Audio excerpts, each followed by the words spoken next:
ഈ ഒരു നോമ്പടിപ്പിച്ച് എന്റെ ഉമ്മക്ക് തീരെ വയ്യായിരുന്നു. ഉമ്മാന്റെ ഹെൽത്ത് ഭയങ്കര മോശമായിരുന്നു. അങ്ങനെ അത്താഴത്തിന്റെ ടൈമില് എണീക്കാൻ വേണ്ടിട്ട് ലേറ്റ് ആയി. എന്റെ ഉമ്മ വന്നിട്ട് ഇങ്ങനെ വിളിച്ചുകൊണ്ടിരിക്കുന്നുണ്ട്. അങ്ങനെ ഞാൻ പെട്ടെന്ന് എണീച്ച് പോയി നോക്കുമ്പോണ്ട് എനിക്ക് വേണ്ടിട്ട് എന്റെ ഉമ്മ ഫുഡൊക്കെ പ്രിപ്പയർ ചെയ്ത ടേബിളിൽ കൊണ്ടുപോയി വെക്കുന്നു. അപ്പൊ ഞാൻ ഉമ്മാനെ ഇങ്ങനെ നോക്കി.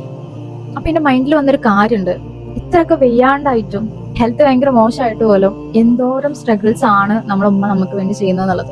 ശരിക്കും ഈ അത്താഴത്തിൽ എന്നൊക്കെ പറയുമ്പോൾ നമ്മളൊക്കെ ആ ഒരു ടൈമിൽ കിടന്നുറങ്ങുമ്പോൾ നമ്മളെ ഉമ്മമാര് നേരത്തെ എണീച്ച് നമ്മളെ വീട്ടുകാർക്ക് വേണ്ടിയുള്ള ഫുഡൊക്കെ പ്രിപ്പയർ ചെയ്ത് വെക്കുക. ശരിക്കും ആ ഒരു സിറ്റുവേഷനിലൂടെ നമ്മൾ കടന്നു പോകുമ്പോഴേക്കാരം അതിന്റെ ഒരു എന്താ പറയാ, നമ്മളെ ഉമ്മമാരല്ല നമ്മൾ മനസ്സിലാക്കുന്നത്. മേ ബി മാരേജ് ഒക്കെ കഴിഞ്ഞവർക്ക് ഇത് കുറെ റിലേറ്റ് ചെയ്യാൻ പറ്റിയേക്കാരം. മാരേജ് കഴിഞ്ഞവർക്കെന്നല്ല, പുറത്തുനിന്ന് വർക്ക് ചെയ്യുന്നവർക്കൊക്കെ നല്ലോണം റിലേറ്റ് ചെയ്യാൻ പറ്റിയേക്കാരം. ശരിക്കും നമ്മളെ ഉമ്മമാരില്ല എന്നുണ്ടെങ്കിൽ നമ്മൾ എന്താ ചെയ്യാ? നമ്മുടെ ലൈഫിൽ ഏതൊരു മൊമെന്റിലും ഏതൊരു സിറ്റുവേഷനിലും നമ്മളെ എപ്പോഴും മിസ് ചെയ്യുന്ന ഒരാളാണ് നമ്മളുടെ ഉമ്മ എന്ന് പറയുന്നത്. അപ്പൊ എനിക്ക് നിങ്ങളുടെ അടുത്ത് പറയാനുള്ള ഒറ്റൊരു കാര്യമുള്ളൂ, ഒന്നും നോക്കാണ്ട് നമുക്ക് വേണ്ടി എല്ലാ കാര്യങ്ങളും ചെയ്തു തരുന്ന നമ്മളെ ഉമ്മമാരെ ഒന്ന് സ്നേഹിക്കാം, മനസ്സൊന്ന് സ്നേഹിക്കാം. അതേ നമ്മളെ ഉമ്മമാർ നമ്മുടെ അടുത്ത് ശരിക്കും ആഗ്രഹിക്കുന്നത്.